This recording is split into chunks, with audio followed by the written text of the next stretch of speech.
आज हम 19वीं सदी के भारत की दो ऐसी कहानियों की गहराई में उतरेंगे जहां जमीन, जंगल और पहचान की लड़ाई लड़ी गई। हम बात कर रहे हैं संथाल विद्रोह और बिरसा आंदोलन की। बिल्कुल। हमारे पास जो स्रोत हैं वो इन दोनों आंदोलनों का एक तुलनात्मक खाका खींचते हैं और बिरसा मुंडा की जिंदगी के अनछुए पहलुओं को भी सामने लाते हैं। और आज हमारा मकसद सिर्फ ये जानना नहीं है कि क्या हुआ था, बल्कि ये समझना है कि ऐसा क्यों हुआ। हमारे सामने एक दिलचस्प सवाल है। एक ही इलाका, एक ही दुश्मन, ब्रिटिश राज और उसके बिचौलिए, लेकिन फिर भी इन दोनों विद्रोहों के रास्ते, इनके नेता और लड़ने के तरीके वो इतने अलग क्यों थे? और किसकी लड़ाई ने ज्यादा गहरी छाप छोड़ी, ये एक बड़ा सवाल है। हाँ, चलिए इसी सवाल के तह तक चलते हैं। सबसे पहले बात करते हैं उस साझा दर्द की जिसने इन दोनों विद्रोहों को जन्म दिया। संथाल विद्रोह जो 1855-56 में हुआ। हाँ। और उसके ठीक 40 साल बाद बिरसा आंदोलन जो 1895 से 1900 तक चला।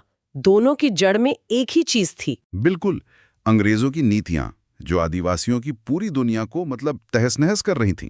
इसे ऐसे समझ सकते हैं कि सदियों से जो उनका जीवन जीने का तरीका था, उस पे चारों तरफ से हमला हो रहा था। सबसे बड़ा हमला था उनकी जमीन पर, खासतौर पर मुंडाओं की खुंटकट्टी व्यवस्था। खुंटकट्टी, इसका मतलब क्या था? इसका मतलब था कि जंगल साफ करके जो पहला खानदान जमीन तैयार करता था, उस पर पूरे कबीले का सामूहिक हक होता था। अच्छा। अंग्रेजों ने इसे खत्म कर दिया और उसकी जगह व्यक्तिगत मालिकाना और जमींदारी थोप दी।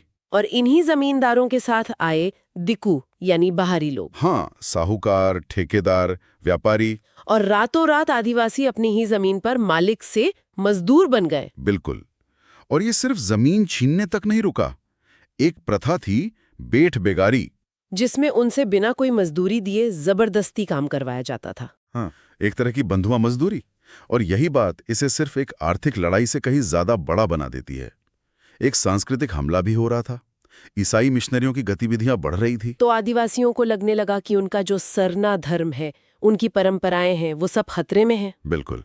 तो जमीन, पहचान और इज्जत सब कुछ दांव पर लगा था। तो दर्द एक ही था, वजहें लगभग एक जैसी थीं, लेकिन इन हालात ने दो बहुत अलग तरह के नेताओं को जन्म दिया। हाँ, और यहीं से कहानी दिलचस्प हो जाती है। आप संथाल विद्रोह को देखिए। इसका नेतृत्व किसी एक करिश्माई चेहरे ने नहीं किया।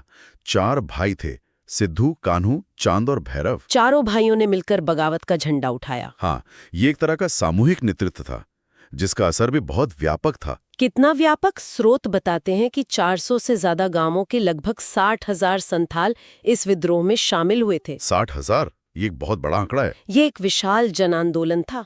तभी तो कार्ल मार्क्स ने इसे भारत का पहला जन युद्ध कहा था। सही बात है। अब इसकी तुलना कीजिए बिरसा आंदोलन से।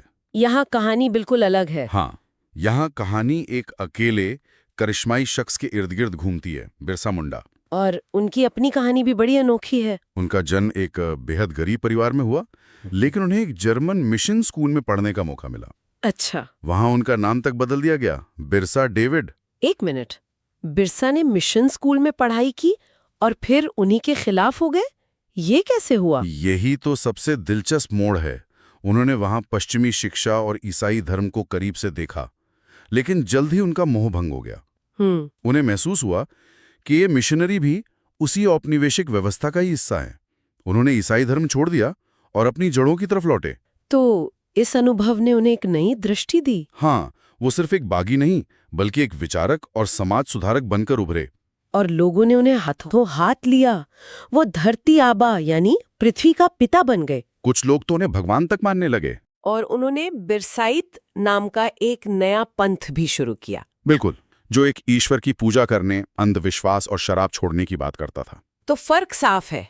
एक तरफ संथालों का सैन्य और राजनीतिक नेतृत्व, और दूसरी तरफ बिरसा का आध्यात्मिक और सुधारावादी नेतृत्व, जिसने धर्म को विद्रोह के साथ जोड़ दिया। शायद इसीलिए बिरसा के अनुयायियों की संख्या संथालों जितनी नहीं थी, करीबन 6,000। हाँ, संख्या कम थी, लेकिन वे उनके प्रति पूरी तरह समर्पित थे। तो जब नेतृत्व इतना अलग था तो लड़ने के तरीके भी अलग होंगे ही। जाहिर है। संथालों का रास्ता तो एकदम सीधा और साफ था। हाँ, उनका तरीका था सशस्त्र विद्रोह। हाँ, धनुष, बाण, तलवारें, कुल्हाड़ियां, जो भी पारंपरिक हथियार थे। हाँ, वो लेकर उन्होंने दिकवों और अंग्रेजों पर सीधा हमला बोल दिया। गुरिल्ला युद्ध का भी इस्तेमाल किया। और उनका लक्ष्य एकदम स्पष्ट था, बाहरी लोगों को भगाकर एक आजाद संथाल राज कायम करना। बिल्कुल, लेकिन बिरसा का आंदोलन इससे कहीं ज्यादा पेचीदा लगता है। हाँ, क्योंकि इसकी शुरुआत तो एक धार्मिक आंदोलन के तौर पर हुई थी। सही पकड़ा। पहले चरण में बिरसा एक सुधारक थे।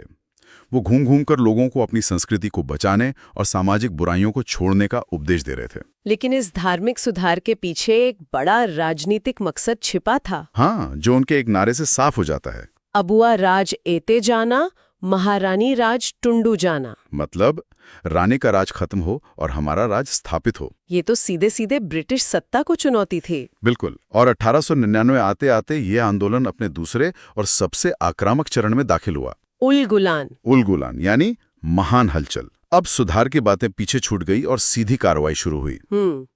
बिरसा के अनुयायियों ने गुरिल्ला तरीके से पुलिस थानों, चर्चों और अंग्रेजों के वफादार जमींदारों पर हमले शुरू कर दिए। और कहते हैं कि उनके अनुयायियों को ये विश्वास था कि बिरसा के चमत्कार से अंग्रेजों की गोलियां पानी बन जाएंगी। हाँ, ये आस्था और लड़ाई का एक अजीब सा संगम है और यही बिरसा आंदोलन को खास बनाता है। तो ये सिर्फ जमीन की लड़ाई नहीं थी? नहीं, ये आस्था और पहचान की लड़ाई भी थी।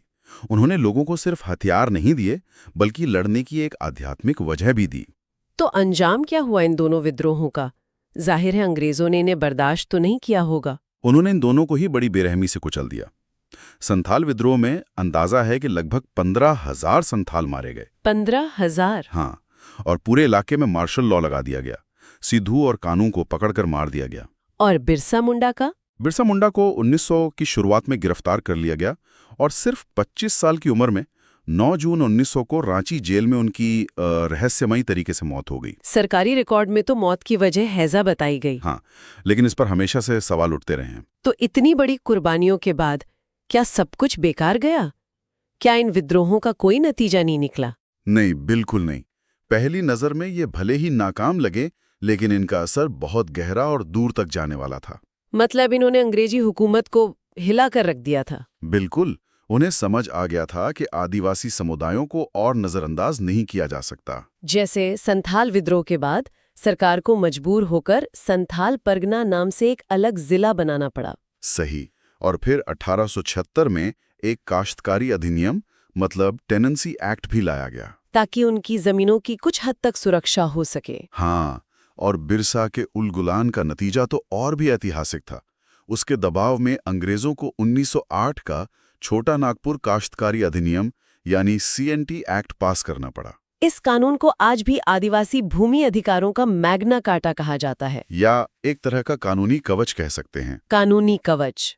इसका आम आदिवासी परिवार के लिए क्या मतलब था? इसका मतलब ये था कि अब कोई साहूकार आपकी जमीन सिर्फ इसलिए नहीं हड़प सकता था कि आपके दादा ने कभी 5 रुपए का कर्ज लिया था। अच्छा। इस कानून ने आदिवासी जमीन को गैर आदिवासियों को बेचने या हस्तांतरित करने पर सख्त रोक लगा दी। और खुंडकट्टी जैसी उनकी पारंपरिक व्यवस्थाओं को उन्हें पहली बार कानूनी मान्यता दी। ये एक बहुत बड़ी जीत थी। और बिरसा मुंडा खुद भी हार कर जीतने की एक मिसाल बन गए। आज वो सिर्फ एक आदिवासी नेता नहीं है। नहीं, वो भारतीय स्वतंत्रता संग्राम के एक नायक हैं। भारतीय संसद में उनका चित्र लगा है और उनके जन्मदिन 15 नवंबर को जनजातीय गौरव दिवस के रूप में मनाया जाता है। तो अगर हम तुलना करें तो कह सकते हैं कि एक ने तलवार उठाई और दूसरे ने धर्म और सुधार को हथियार बनाया। लेकिन चिंगारी दोनों ने ऐसी जलाई जो आज तक नहीं बुझी है। लेकिन जब हम बिरसा की विरासत की बात करते हैं तो अक्सर कुछ चेहरे भूल जाते हैं। हमारे स्रोत इस कहानी की एक और परत खोलते हैं जिसमें उल-गुलान की वीरांगनाओं का जिक्र है। ये सिर्फ पुरुषों की लड़ाई नहीं थी, ये किसी एक इंसान की लड़ाई थी ही नहीं। आदिवासी समाज की ताकत ही उसकी सामूहिकता में है। तो महिलाएं सिर्फ पीछे रहकर मदद नहीं कर रही थीं। बिल्कुल नहीं, वो लड़ाई में बराबर की भागीदार थीं। वो योद्धा थीं, जासूस थीं और आंदोलन का संदेश फैलाने वाली प्रचारक थीं। क्या हमारे पास उनके कुछ नाम या कहानियां हैं? हाँ, कुछ कहानियां हम तक पहुंची हैं। एक नाम है माकी मुंडा का। माकी मुंडा? वो बिरसा के खास सेनापति गया मुंडा की पत्नी थी।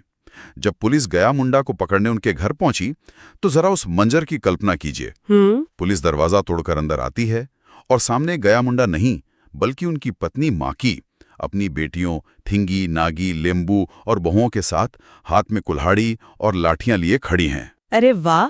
उन्होंने पुलिस पर जबरदस्त हमला किया। बाद में इन सभी महिलाओं को गिरफ्तार कर कठोर सजा दी गई। ये तो रोंगटे खड़े कर देने वाली बात है। और भी नाम है। साली नाम की एक महिला थी जो बिरसा के करीबी सहयोगी थी। वो महिलाओं को आंदोलन से जोड़ने का काम करती थी। हाँ, फिर 9 जनवरी 1900 को सेलरक पहाड़ी पर एक भयानक लड़ाई हुई जिसमें बांकन मुंडा, डुंगडुंग मुंडा और मांझिया मुंडा की पत्नियां लड़ते लड़ते शहीद हो गई। तो फिर इतिहास की किताबों में इन महिलाओं का जिक्र इतना कम क्यों है? इसकी एक बड़ी वजह है कि हमारा इतिहास ज्यादातर सरकारी दस्तावेजों पर आधारित है। और उन अंग्रेजी रिकॉर्ड्स में? उन रिकॉर्ड्स में इन महिलाओं को अक्सर नाम से नहीं बल्कि फलाने की पत्नी या फलाने की बेटी कहकर दर्ज किया गया। उनकी अपनी पहचान ही मिटा दी गई।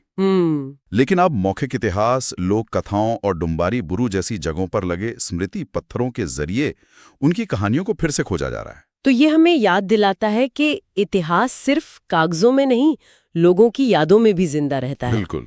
तो आज हमने देखा कि कैसे एक ही दर्द से दो बिल्कुल अलग तरह के आंदोलन पैदा हुए।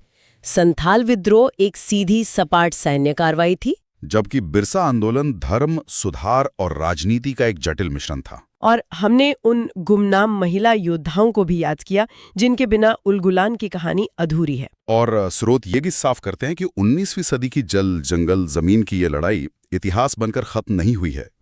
छोटा नागपुर काश्तकारी अधिनियम मतलब CNT एक्ट, जो उलगुलान की देन था, आज भी झारखंड में आदिवासी अधिकारों की लड़ाई के केंद्र में है। हाल का पतला घड़ी आंदोलन इसका सबसे बड़ा उदाहरण है। हाँ, जहां आदिवासियों ने इसी कानून और अपने पारंपरिक स्वशासन के अधिकार को लागू करने के लिए पत्थर गाड़े। इसका मतलब है कि मुद्दे आज भी वही हैं, स्वायत्तता, भूमि अधिकार और विकास के नाम पर होने वाला विस्थापन। बिल्कुल।